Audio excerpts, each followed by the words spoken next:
বিশ্বের জনপ্রিয় অন্যতম সৌন্দর্য প্রতিযোগিতা মিস ইউনিভার্স আবারও আইনি নাটকীয়তায় আলোচিত। প্রতিযোগিতা শেষ হওয়ার কয়েকদিনের মধ্যেই এর দুই মালিকের বিরুদ্ধে উঠে এসেছে প্রতারণা, আর্থিক জালিয়াতি এবং অস্ত্রসহ মাদক পাচারের মতো গুরুতর অভিযোগ। থাই গণমাধ্যমের বরাতে কাতার ভিত্তিক সংবাদ মাধ্যম আল জাজিরা জানিয়েছে, এন জাকাপং এ সপ্তাহে ব্যাংককের একটি আদালতে হাজির না হওয়ায় তার বিরুদ্ধে গ্রেফতারি পরোয়ানা জারি করা হয়েছে। জেকেএন গ্লোবালে 30 মিলিয়ন বাথ বিনিয়োগ সংক্রান্ত বিরোধে আদালতে হাজিরা দেওয়ার কথা থাকলেও তিনি অনুপস্থিত ছিলেন। বর্তমানে তার অবস্থান অজানা বলেও জানিয়েছে আদালত।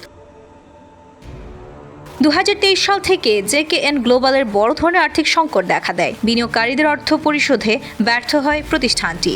2024 সালে কোম্পানি দেউলিয়া সুরক্ষার জন্য আদালতে আবেদন করে। আনুমানিক 3 বিলিয়ন বাথ ঋণ রয়েছে বলে জানিয়েছে অ্যাসোসিয়েটেড প্রেস। এবছরের শুরুতেই থাইল্যান্ডের সিকিউরিটিজ অ্যান্ড এক্সচেঞ্জ কমিশন জেকেএন গ্লোবালকে আর্থিক বিবরণীতে ভুল ও বিভ্রান্তিকর তথ্য প্রকাশের অভিযোগে 4 মিলিয়ন বাথ জরিমানা করে।